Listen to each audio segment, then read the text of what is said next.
Assalamu alaikum viewers, this is Nusrat Nova from Nova's Learning View channel. Welcome to another new video. আজকের ভিডিওতে যে টপিকটা নিয়ে আলোচনা করব তা হচ্ছে অ্যারিস্টোফ্যান্সের দ্য ফ্রগস থেকে একটা গুরুত্বপূর্ণ প্রশ্নের উত্তর। তো প্রশ্নটি হচ্ছে give an account of Dionysus journey to Hades, অর্থাৎ ডায়নিসাসের হেরসের যে যাত্রাটা ছিল সেই যাত্রার বিবরণী নিয়ে আজকের প্রশ্নে আমরা আলোচনা করব। The Frogs is a comedy written by the ancient Greek playwright Aristophanes. The Frogs হচ্ছে প্রাচীন গ্রিক নাট্যকার অ্যারিস্টোফ্যান্সের লেখা একটা comedy. It was performed at the Lenaia, one of the festivals of Dionysus in Athens in 405 BC and received first place. অর্থাৎ এখানে বলেছে যে এটা 405 খ্রিস্টাব্দ পূর্বে এথেন্সের যে ডায়নিসাসকে নিয়ে, অর্থাৎ ডায়নিসাস দেবতাকে নিয়ে যেই উৎসবগুলো হতো তার মধ্যে এটা ছিল একটি, এবং এটি হচ্ছে কি লিনিয়াতে প্রথম সঞ্চালিত হয়, অর্থাৎ দ্য ফ্রগস প্রথম সঞ্চালিত হয় লিনিয়াতে এবং এটা প্রথম স্থান অধিকার করে। The play centers around the journey of Dionysus, that is the greatest literary technique of the playwright to defend him since he comments on social and political issues of contemporary Athens in a sharp tone.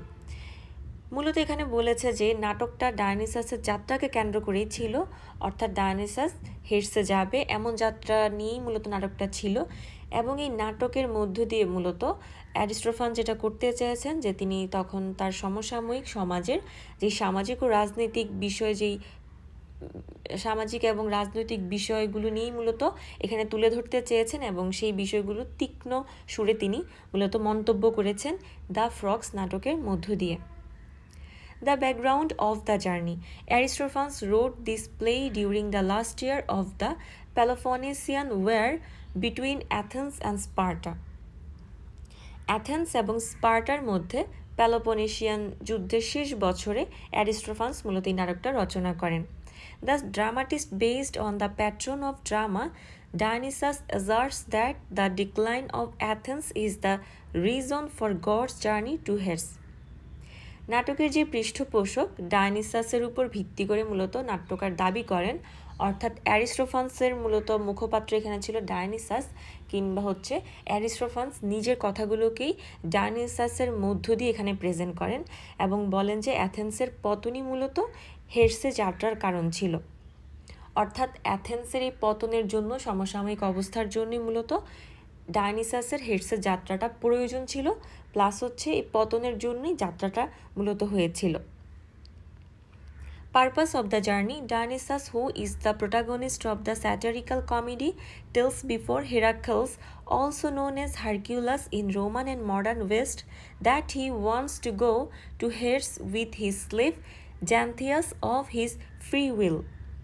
Dionysus মূলত এখানে একটা ব্যঙ্গাত্মক কমেডির নায়ক হেরাক্লিসকে আগে বলেছেন, অর্থাৎ হেরাক্লিসকে এখানে present করা হয়েছে, এবং রোমান এবং আধুনিক যে হারকিউলাস নামে হেরাক্লিস মূলত পরিচিত রোমান এবং আধুনিক পশ্চিমে, এবং তিনি এখানে মূলত তার যে স্বাধীন ইচ্ছার যে দাস জ্যান্থিয়াসের সাথে, অর্থাৎ জ্যান্থিয়াস হচ্ছে তার সাথে সবখানে যাতায়াত করে, সেই জ্যান্থিয়াসের সাথে মূলত তিনি হেরসে যেতে চান, এই জিনিসটাকে মূলত এখানে প্রেজেন্ট করা হয়েছে।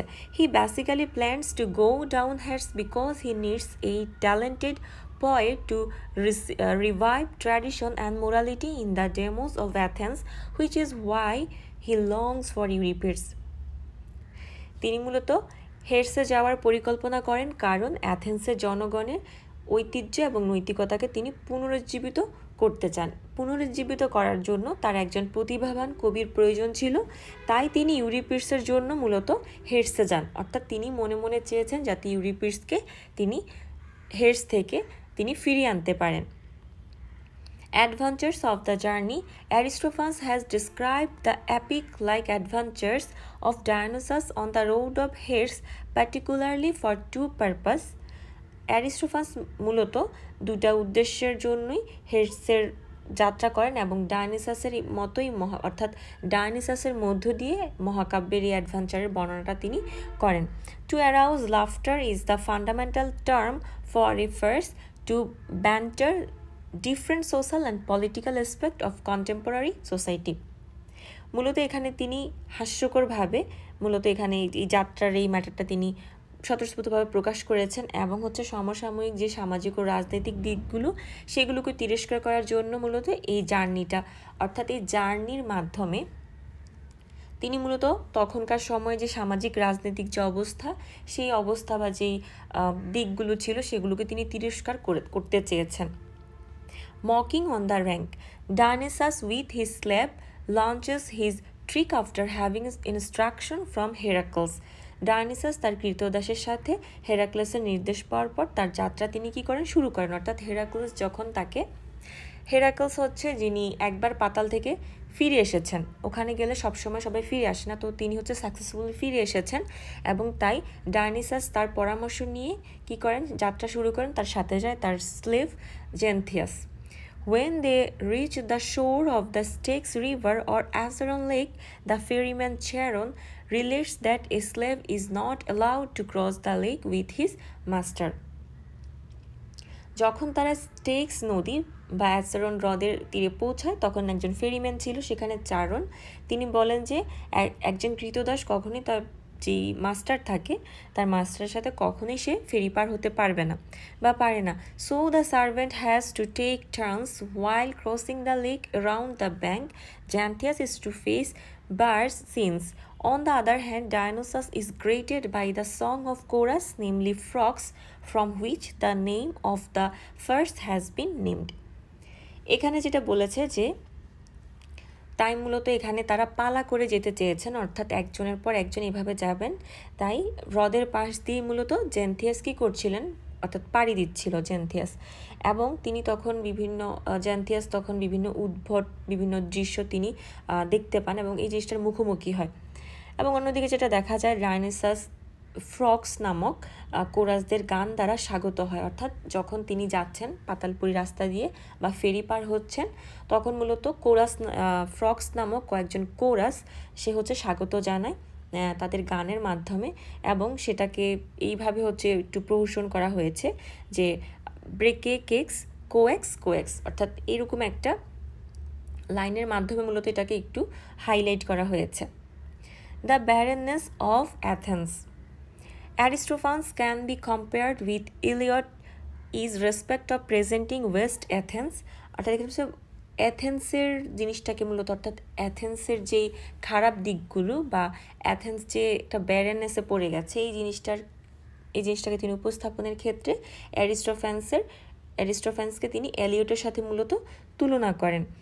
He does not feel any hesitation to barter corruption of the official and politicians, the selfishness of the citizens having no patience and compassion to each other, and also all spheres of life and society.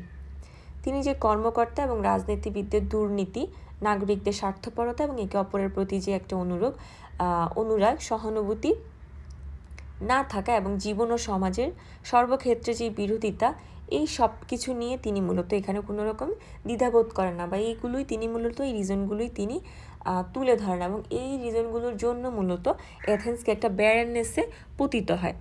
The following lines through the chanting of the chorus leader focus on the political barrenness of that contemporary time. আচ্ছা, এখানে হচ্ছে কিছু quotation ছিল যে সেখানে, অর্থাৎ বলা হয়েছে যে কোটেশনগুলোর মাধ্যমে মূলত তিনি বা উপরের এই লাইনগুলো দ্বারা মূলত এখানে অ্যারিস্টোফান যেটা বোঝাতে চেয়েছেন যে এই রাজনৈতিক ব্যারেননেসের উপর আলোকপাত করে তিনি, এবং কোরাসের মাধ্যমে তিনি হচ্ছে এই জিনিসগুলোকে তুলে ধরেন, অর্থাৎ কোরাসের মাধ্যমে এই সমস্যাগুলোকে সুন্দরভাবে তুলে ধরা হয়।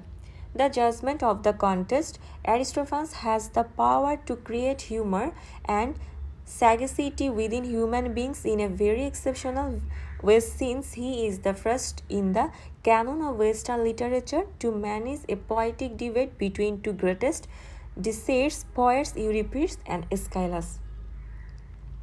অ্যারিস্টোফ্যান্স মানুষের মধ্যে একটা ব্যতিক্রমী উপায়ে মূলত হাস্যরস এবং বিচক্ষণতা তৈরি করতে চেয়েছেন এবং তিনি এটার ক্ষমতাও রাখেন, কারণ তিনি যেই ওয়েস্টার্ন যেই সাহিত্য ক্যাননে তিনি প্রথম ব্যক্তি যিনি দুই শ্রেষ্ঠ মৃত কবিকে নিয়েই মূলত কী করেন, এখানে একটা বিতর্ক পরিচালনা করেন। সেই দুজন কবি হচ্ছে ইউরিপিডস এবং এসকাইলাস। হি philosophically আপহোল্ডস psychological, social and political issues by dint of such literary contest which at the same make people sensational and wise. তিনি মূলত দার্শনিকভাবে এই ধরনের সাহিত্যিক প্রতিযোগিতার মাধ্যমে মনস্তাত্ত্বিক, সামাজিক এবং রাজনৈতিক বিষয়গুলোকে সমর্থন করেন, যা একই সাথে মানুষের সংবেদনশীল এবং মানুষকে কী করে, জ্ঞানী করে তোলে।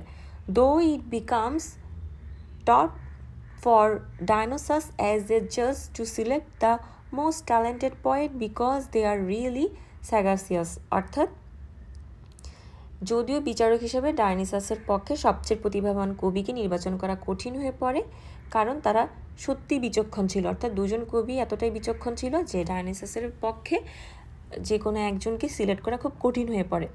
He chooses Aeschylus to bring back to the world after a series of debates because of Aeschylus' strong political philosophy.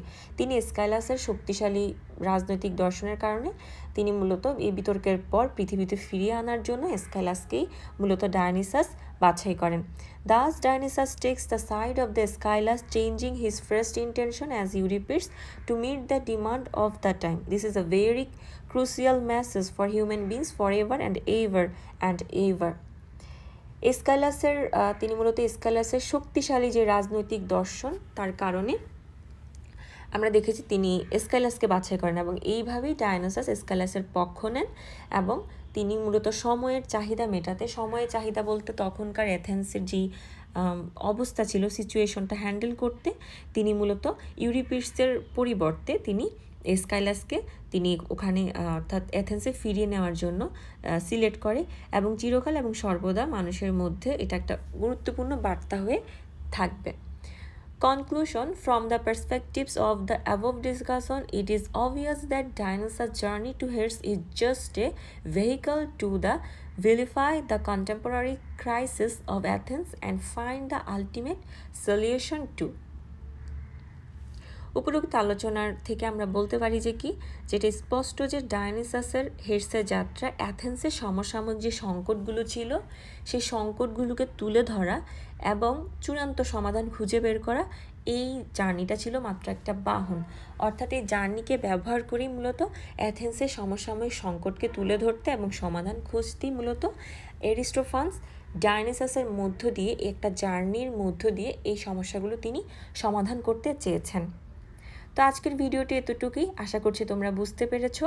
কোনো কমেন্ট থাকলে অবশ্যই কমেন্ট বক্সে জানাতে হবে। ধন্যবাদ সবাইকে।